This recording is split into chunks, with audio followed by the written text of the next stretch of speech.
Assalamualaikum warahmatullahi wabarakatuh.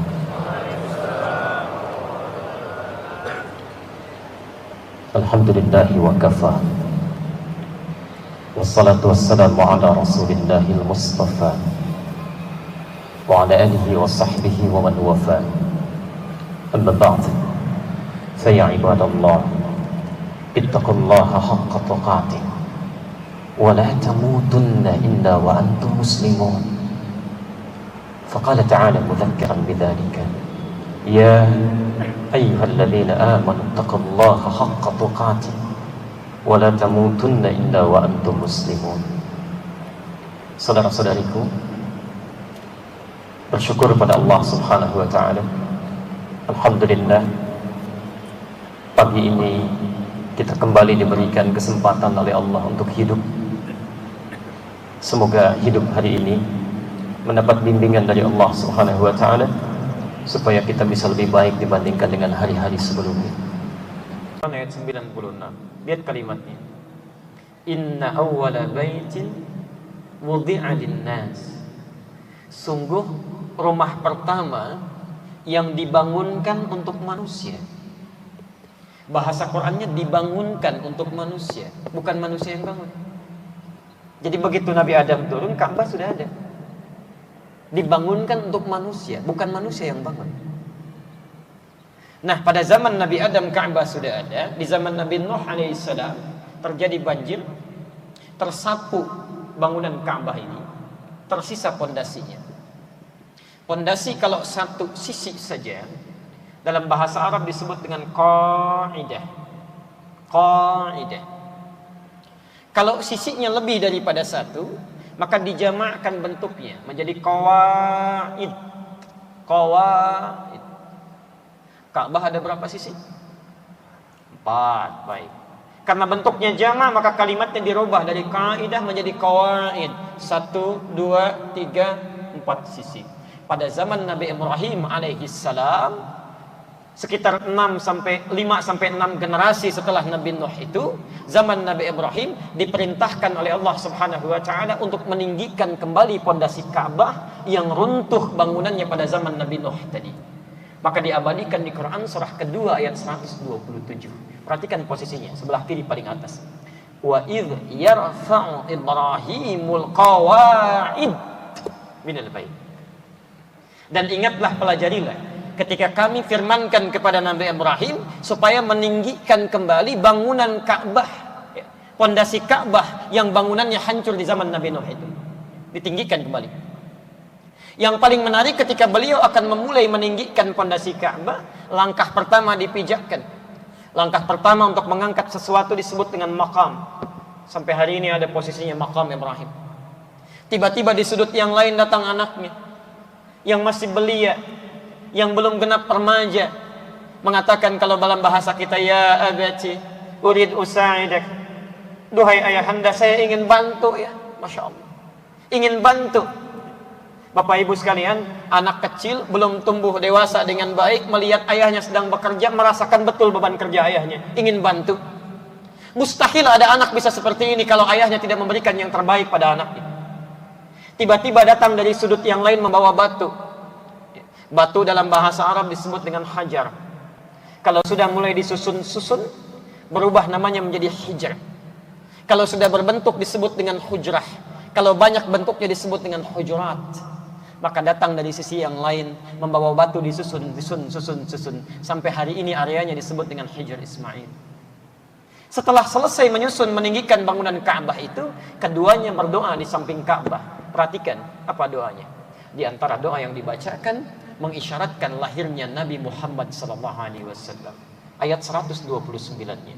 Rabbana wab'ath fihim rasulan minhum yatlu 'alaihim ayatika wa yu'allimuhumul kitaba wal hikmah wa yuzakkihim innaka antal azizul hakim. Rabbana wab'ath fihim, ya Allah, mohon nanti utus seorang rasul, rasulan minhum, seorang rasul dari kalangan mereka yang lahir di sekitaran Ka'bah. Mohon izin saya bertanya, siapa di antara rasul yang lahir di sekitaran Ka'bah? Lalu tidak ada selain Nabi Muhammad SAW. Tidak ada satupun Rasul yang dilahirkan di sekitaran Ka'bah kecuali Nabi Muhammad SAW. Sekarang masih ada napaktilas kelahirannya. Anda kalau dari Menara Zamzam itu, samping ada Jabal Qubais yang jadi istana raja, geser sedikit ke arah kanan sekitar 100 meter, itu ada bangunan warna krem yang sekarang jadi perpustakaan, Al-Maktabah Al-Qadimah, jadi museum. Itu diduga tempat Nabi SAW dilahirkan. Muhammad SAW 30 generasi sebelum kelahirannya disebutkan oleh 2 orang Nabi sebelumnya. Bahkan sebelum Nabi Muhammad SAW dilahirkan, 1 generasi Nabi sebelumnya spesifik menyebut namanya. Quran surah ke-61 ayat yang ke-6, posisi paling kiri sebelah atas. Perhatikan kalimatnya. Wa idh qala Isa ibn Maryam, dan pelajarilah ketika Isa anaknya Maryam menyampaikan kepada kalangan umatnya, ya Bani Israel, hei Bani Israel, inni Rasulullah ilaikum, saya adalah utusan Allah yang ditujukan pada kalian. Maaf, jadi Nabi Isa itu sudah mengatakan kepada umatnya, saya ini Rasul khusus untuk kamu saja, bukan untuk umat yang lain. Umatnya Nabi Isa itu adanya di sekitaran Palestina sekarang, Bu, Pak, ya. Jadi Nabi Isa itu khusus diutus untuk di sekitaran Palestina. Al-Masih yang disebut dengan Yesus sekarang, itu tugasnya cuma di Palestina aja. Jadi kalau sekarang kemudian disimpangkan sampai datang ke Indonesia, itu kelebihan. Seharusnya di sana aja, nggak boleh keluar itu, dan nggak boleh menyimpang juga. Inni Rasulullah ilaikum musaddiqan lima baina yadayya minat Taurat. Saya membenarkan kitab sebelum saya namanya Taurat. Yang paling menarik, lihat kalimatnya. Wa mubasysyira, dan saya akan berikan kabar gembira pada kalian. Bi rasulin, akan datang dengan datangnya seorang rasul setelah saya. Masya Allah. Ya'ti min ba'di ismuhu Ahmad, langsung disebutkan namanya. Akan datang setelah saya seorang rasul, namanya adalah Ahmad. Namanya adalah Ahmad. Sebelum berjumpa dengan rasulnya, sudah disebutkan namanya. Namanya adalah Ahmad, rasul terakhir yang akan dikirimkan pada kalian. Bapak Ibu sekalian, mohon izin. Sebelum dilahirkan Nabi kita ini, bahkan namanya sudah disebutkan oleh rasul-rasul sebelumnya, keistimewaannya sudah diungkapkan. Bahkan Nabi Isa pun, maaf ya, Nabi Isa pun yang belum pernah jumpa Nabi Muhammad di masanya, belum pernah lihat Nabi Muhammad di masanya, menyampaikan pada kaumnya, kalian mesti gembira, mesti gembira. Orang yang belum bertemu sudah diminta gembira, apalagi kita yang kedatangan Nabi. Jadi sangat tidak wajar kalau ada orang-orang yang tidak gembira dengan kedatangan Nabi Muhammad SAW. Sangat tidak wajar kalau ada orang-orang yang, maaf, sudah diutus Nabi Muhammad, bukan cuma tidak gembira, bahkan mencari nabi-nabi lain selain Nabi Muhammad SAW. Yang agak repot, sangat keterlaluan, bukan hanya mencari nabi lain, langsung ngaku nabi. Ini yang agak repot ini. Pak, syahadat kita kan Muhammad, tapi kata Nabi Isa, Nabi terakhir Ahmad. Akhirnya muncul nama-nama Ahmad, ngaku jadi nabi. Ini yang repot. Kemarin ada AM, tidak perlu disebut namanya ya, Ahmad awalnya itu. Karena melihat nama Nabi terakhir Ahmad, langsung ngaku nabi. Pelatih bulu tangkis tuh, Masya Allah. Ditangkap oleh polisi. Ditanya, kenapa kamu mengaku nabi? Pak, saya ke Bogor, dapat wahyu katanya. Masya Allah. Orang ke Bogor dapat tales, dia dapat wahyu, Bu. Kalau orang Bogor berhenti, dikira selesai. Ternyata Masya Allah, di Bandung muncul tukang cukur, Pak. Ngaku nabi, bersaing dengan Bogor. Maaf, kalau yang ngaku nabi memang sudah dari dulu sudah banyak gitu. Yang sekarang itu bukan cuma kesiangan, kemalaman, kesorean, kepagian, ketinggalan jauh. Ya, jadi tidak aneh kalau ada yang ngaku-ngaku itu. Yang aneh itu setiap ada yang ngaku, ada aja pengikutnya itu. Silakan dicek itu. Muncul nabi baru, ada pengikutnya. Muncul yang baru, ada pengikutnya. Itu yang agak aneh. Kata para pakar, maaf ya, masyarakat kita sekarang sedang dirundung penyakit cepat kaget, gampang kagum. Cepat kaget, gampang kagum. Ada mall baru, ibu-ibu ke sana. Numpang kagum aja, Pak, belanja enggak? Balik lagi. Ada nabi baru, ada pengikutnya, Masya Allah. Itu yang repot tuh. Yang paling bermasalah kadang-kadang kagetan ini membawa dampak yang tidak baik, sehingga cari akal-akalan yang tidak mulia. Media ada berita gampang kaget, Masya Allah, cari berita dengan cara yang tidak elok. Dulu Kiai Haji Zainuddin MZ punya kisah yang sangat bagus untuk mengilustrasikan. Ada terjadi tabrakan, terus Masya Allah, heboh orang lihat tabrakan. Ada orang media datang, sudah nggak bisa masuk karena orang-orang berkerumun padat ya. Tolong kasih jalan, orang nggak mau kasih jalan karena pengen dia. Akhirnya kaget, cari cara, bagaimana cara saya supaya bisa meliput moto situasi itu. Maaf Pak, saya bapaknya korban. Saya bapaknya korban. Kan orang kaget namanya bapaknya korban. Akhirnya dikasih jalan. Silakan, ada bapaknya korban, dibuka jalan. Begitu sampai melihat korban yang tertabrak, pucat bu mukanya. Iya. Pegang foto nggak dijepret. Rupanya yang ketabrak anak monyet Pak. Bingung gitu. Mau narik kata-kata susah gitu ya. Sudah bilang bapaknya korban, kan jadi repot ya. Ngaku Nabi, ada yang ikut. Selesai ini. Jakarta ibu kota negara, nggak mau ketinggalan. Bogor Nabi, Bandung Nabi, Jakarta, LA malaikat langsung. Masya Allah, ingin didaratkan di Monas. Kena sama polisi lagi, tangkap, hukum 5 tahun. Polisi kita tuh, jangankan teroris, malaikat ditangkap tuh. Maaf Pak Tito ya, Pak Tito nanti ada jam 10 di sini itu. Hebatlah polisi kita tuh, subhanallah. Saya teruskan dulu ya. Nah, jadi itu Bapak Ibu sekalian, kembali ke Ahmad. Nah sekarang pertanyaan yang paling menarik, kenapa Nabi Isa menyebut nama Nabi kita dengan Ahmad, sedangkan Allah di ayat-ayat lain mengungkapkannya dengan Nabi Muhammad, dengan nama Muhammad. Disebutkan dalam Al-Quran, ada 2 nama yang disebutkan bagi Nabi kita sallallahu alaihi wasallam. Satu, disebut dengan nama Muhammad, disebutkan 4 kali dalam Al-Quran. Pertama, Quran surah ke-3 Ali Imran ayat 144, posisi paling kiri sebelah atas. Quran surah Al-Ahzab ayat ke-40. Quran surah ke-47 Muhammad ayat ke-2. Dan Quran surah ke-48 Al-Fatah ayat ke-29. 4 kali disebutkan. Yang kedua disebut dengan nama Ahmad. Disebutkan di Quran 1 kali saja. Quran surah ke-61 ayat yang ke-6, posisi paling kiri sebelah atas. Nah ini yang paling menarik bagi kita. Semua nama-nama Nabi sebelum Nabi Muhammad SAW itu seluruhnya menggunakan nama diri, nama zat. Sedangkan Nabi terakhir Muhammad SAW, semua nama yang melekat pada beliau itu semua menggunakan nama sifat. Perhatikan bedanya. Kalau nama diri, nama zat, dalam ilmu bahasa itu diperuntukkan untuk membedakan satu benda dengan benda yang lainnya, satu orang dengan orang yang lainnya. Baik. Ini apa? Halo, ini apa? Kelas, baik. Alhamdulillah. Ini apa? Halo, ini apa? Kotak tisu, baik. Alhamdulillah. Kalau yang ini? Tisu, baik. Mas, tolong minta tisu. Tiba-tiba dibawakan yang ini. Baik, benar tidak? Tidak. Nah, itu yang disebut dengan nama zat. Disebut tisu untuk membedakan dengan kotaknya. Disebut gelas untuk membedakan dengan airnya. Ada juga semua itu dilekatkan pada manusia untuk membedakan antara nama satu dengan yang lainnya. Apa bedanya Asep dengan Otong? Namanya. Ketika Anda panggil Mang Asep, gak mungkin Mang Otong yang nengok. Pasti error itu.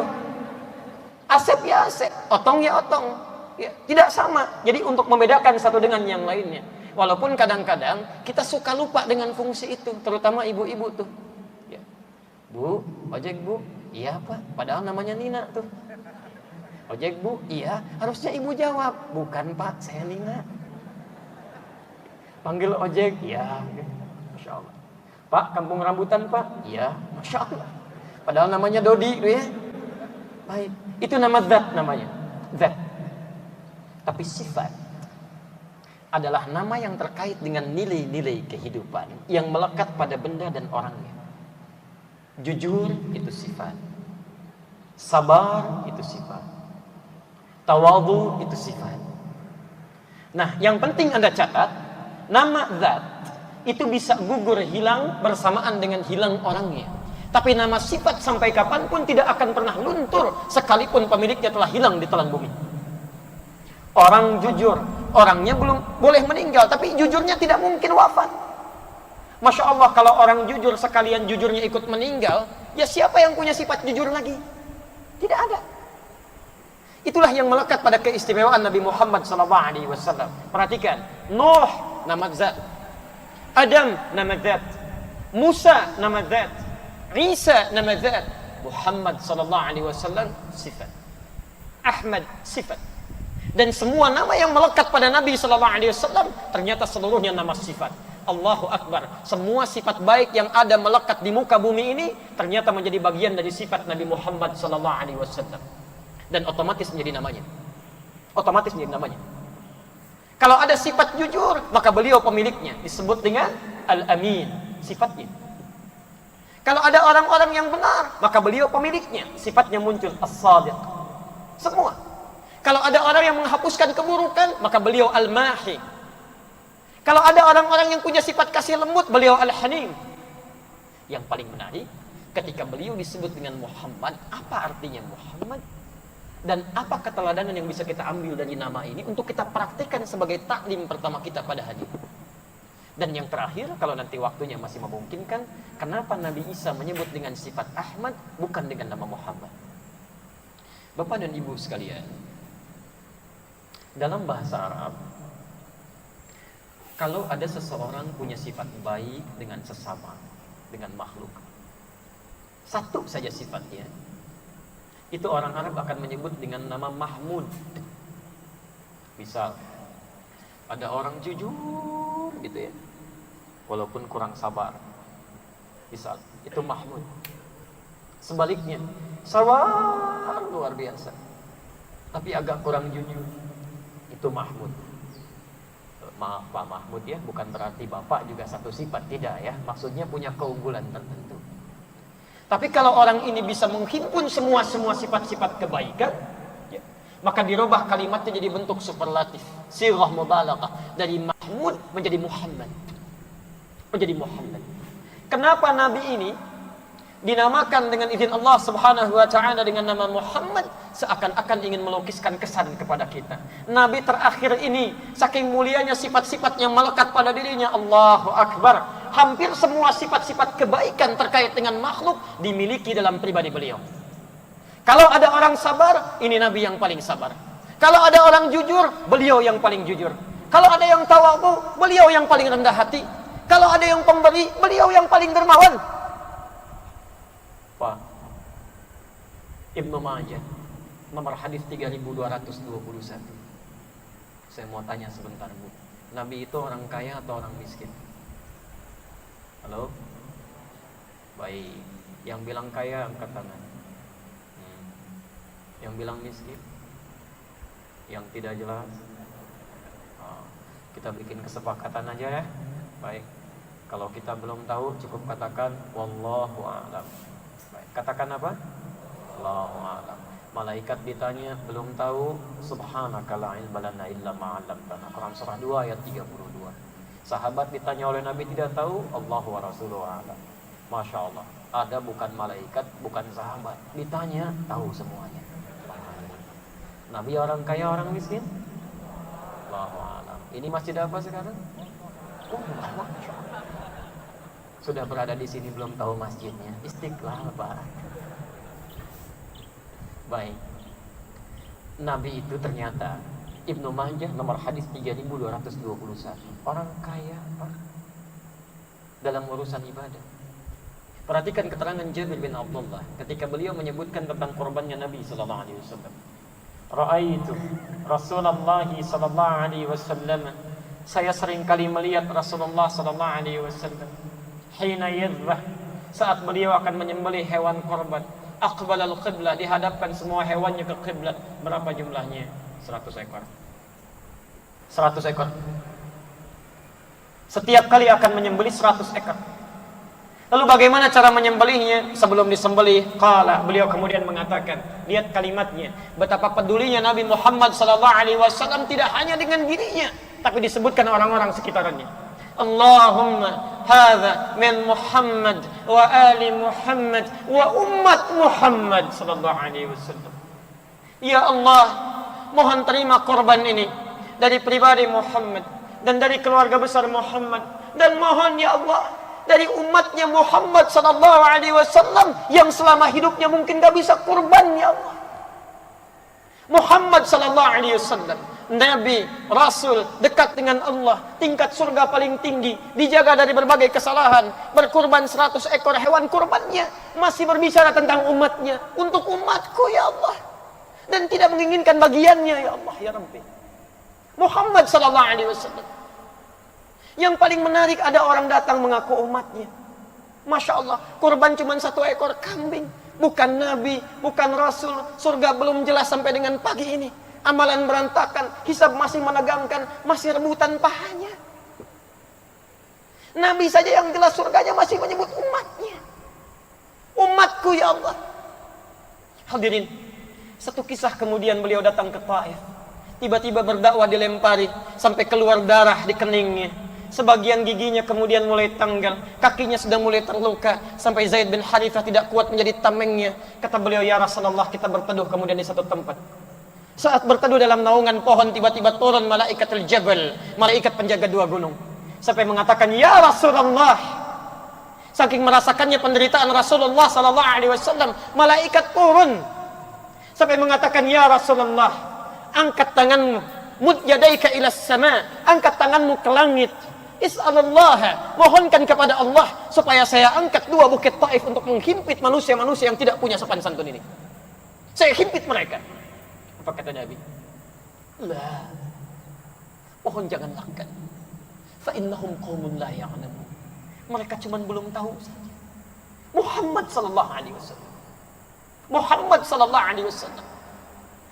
Bahkan di penghujung akhir hayatnya, Pak, Allahu Akbar, sampingnya ada istrinya Sayyidah Aisyah, putrinya Sayyidah Fatimah, kemudian ada menantunya Ali bin Abi Thalib ridwanullahu alaihim jami'an. Tapi siapa yang disebutkan di dalam akhir kehidupannya? Fudail bin Abbas radhiyallahu ta'ala anhuma membawakan air wudunya Nabi sallallahu alaihi wasallam dalam hadis riwayat Al-Bukhari. Kemudian Nabi sallallahu alaihi wasallam berwudu, menunaikan salat dalam pangkuan Sayyidah Aisyah. Bukan istrinya yang disebutkan, bukan penantunya yang disebutkan, bukan putrinya yang disebutkan. Ummati, ummati, ummati, umatku, umatku, umatku. Bahkan di akhir kehidupan yang disebutkan Anda yang belum pernah dilihat, Muhammad sallallahu alaihi wasallam. Hadirin, bahkan dikisahkan dalam satu ketika, kata para sahabat, Nabi pernah satu kali mengatakan, syaqaqtu bi ikhwani, saya sekarang sudah rindu betul dengan saudara-saudari saya. Kata para sahabat, ya Rasulullah, alasna bi ikhwan, bukankah kami ini saudara-saudaramu? Kata Nabi, lastum bi ikhwani, kalian bukan saudara-saudari saya, walakinnakum ashabi, tapi kalian sahabat-sahabat saya. Ikhwani humul ladzina lam yarawni walakinnahum amanu bi. Saudara-saudari saya itu orang-orang yang tidak pernah melihat saya dengan wajah mereka, tapi mereka mau beriman kepada saya. Bapak Ibu, sebelum kita nampak di hadapan Nabi sallallahu alaihi wasallam di akhirat nanti, Nabi sudah merindukan kita. Kata Nabi, saya rindukan saudari-saudari saya sekarang ini. Bahkan dalam suatu riwayat, walaupun validitasnya belum digali dengan seutuhnya, itu masa akhir sakaratul mautnya, ketika malaikat datang hendak menjemput nyawanya. Kemudian Nabi Muhammad SAW merasakan bagaimana maut berjalan, sampai mengatakan, ya Allah, ya Allah, jika engkau perkenankan ya Rabb, jika engkau perkenankan. Kalau ada kalimat hadis, jika engkau perkenankan, ini menunjukkan tanda doanya belum tentu diperkenankan. Jika engkau perkenankan ya Allah, dengan keadaan pada saat ini, la haula wala quwwata illa billah, Nabi merasakan bagaimana maut berjalan. Beliau merasakan beban umatnya, bagaimana tatkala merasakan sakaratul maut ini. Maka dengan perasaan ini kemudian beliau berkata, ya Allah, jika engkau perkenankan saat ini, engkau timpakan seluruh sakaratul maut, engkau timpakan seluruh rasa sakit yang akan dialami umatku dalam sakaratul maut itu, supaya mereka saat meninggal tidak mengalami sakaratul maut lagi. Ya Allah, jika engkau berkenan, mohon timpakan seluruh rasa sakit yang dialami umatku saat sakaratul maut itu. Timpakan kepadaku sekarang, supaya mereka tidak mengalami sakaratul maut lagi dalam keadaan wafat. Karena itulah sampai turun surah kepada kita menyampaikan. Quran surah ke-9 ayat 128 itu. Laqad ja'akum rasulun min anfusikum.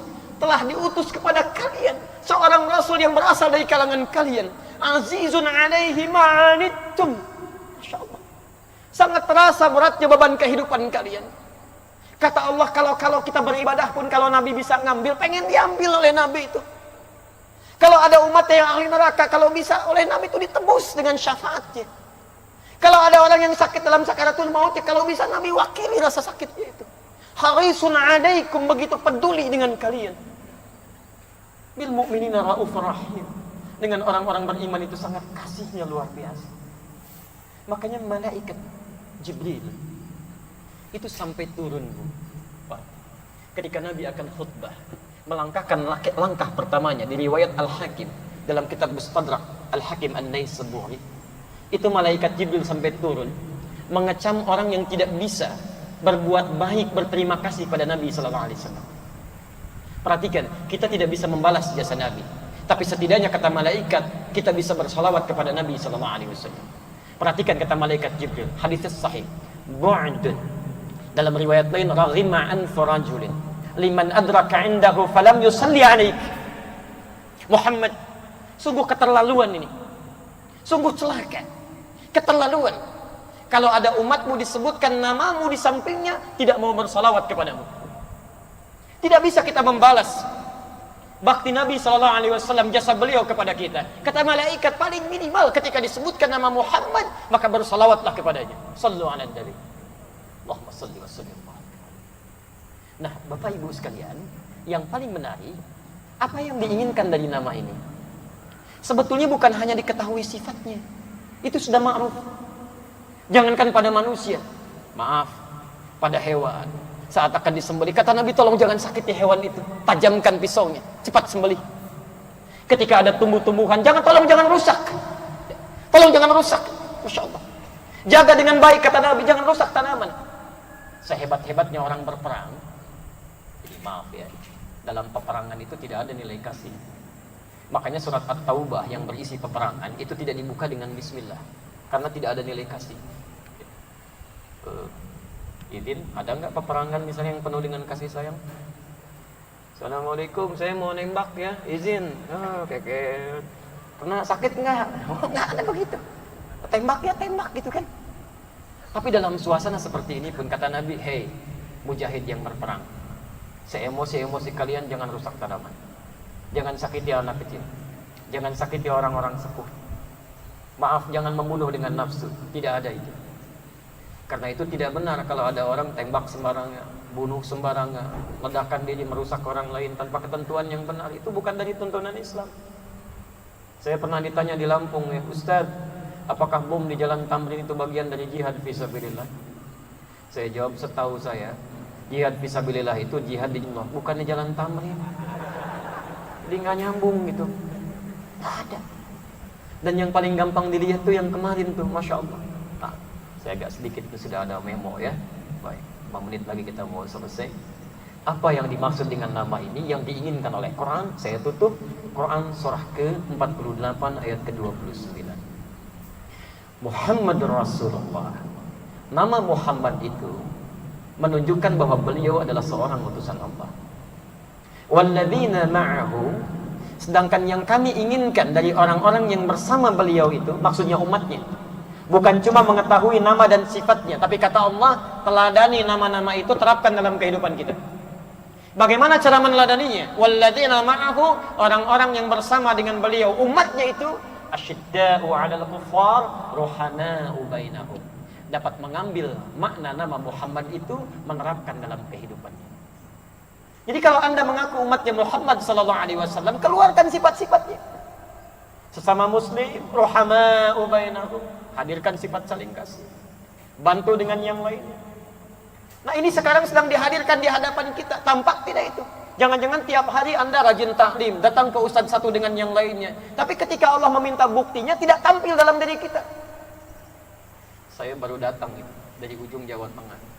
Namanya Telas. Habis lah, di Google juga nggak ada itu, Telas. Masya Allah. Di sana ada penggembala kambing, Bu. Pak, kami kunjungi. Jarang ngaji seperti Bapak Ibu sekarang. Tapi begitu saya lihat kambingnya ditutup dengan botol aqua pecahan begini. Saya tanya, kenapa ini kambing? Sakit. Perhatikan, kata orang ini bukan sakit mas, tapi ini kambing baru didatangkan dari tempat kami beli. Kami tutup mulutnya supaya di jalan tidak makan yang bukan haknya. Ada orang desa yang hidupnya cuma 100.000 per bulan. Kedatangan tamu, semua yang terbaik dibagikan. Bukan hanya menutup lisannya, mulut kambingnya bisa dijaga. Ada orang tiap waktu ikut ta'lim, sana sini bergerak dalam kebaikan, tapi praktek kehidupannya belum muncul apa yang dia pelajari itu. Itu yang belum tepat. Saya tidak, Ustaz, kata ibu di sana. Alhamdulillah, tidak seperti ibu itu tuh. Sama. Iya ya, nggak nyangka ya ibu itu, nyangka tuh. Hati-hati gitu ya. Maka dari itu mari kita praktekkan nama Nabi ini, lekatkan dalam kehidupan kita, dan contoh yang terbaik, alhamdulillah. Kemarin 2 Desember sudah kelihatan banyak tidak merusak rumput ya. Kemudian saling tidak dorong-dorongan, bergerak dengan bersamaan. Ayo coba lihat apakah tanggal itu saja atau bisa dipraktikkan nggak dalam kehidupan sekarang. Nggak ada faedahnya kalau cuma rame-rame menuntut sesuatu tapi tidak diaplikasikan kebaikan setelahnya. Bisa nggak setelahnya saling merangkul dalam kebaikan, tidak mencela satu dengan yang lainnya, membantu dalam kebaikan. Sekarang Allah sedang tuntut kita tuh di Aceh. Apa yang sudah kita berikan? Ayo, jangan-jangan Allah titipkan tenaga kepada kita, diminta untuk digunakan. Allah titipkan harta kepada kita, diminta untuk diinfakkan. Biasanya teman-teman Darut Tauhid ini setelah kajian suka ada sorban itu yang dipergunakan untuk membantu saudara-saudari yang lain. Coba dicek. Minimal doa. Doa itu. Ini bantu dengan tenaga tidak ada. Bantu dengan pikiran tidak ada. Dengan harta juga susah. Mendoakan juga susah. Ya, Masya Allah. Lantas apa yang bisa diberikan? Karena itu bertakwalah kepada Allah Subhanahu wa taala. Saya kira karena waktunya sudah berakhir, kita cukupkan dulu sampai di sini. Mudah-mudahan Allah memberikan kemuliaan pada kita. Saya ingin berikan satu yang singkat saja sebagai penutup. Kenapa Nabi Isa menyebut Nabi Muhammad dengan nama Ahmad? Saya akhiri.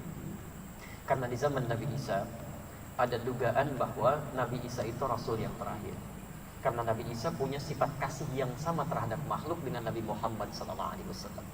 Jadi pernah lewat dengan 12 muridnya di sungai yang ada bangkai anjing, maaf. Tiba-tiba muridnya menutup hidung mengatakan, "Guru, ini bangkainya bau."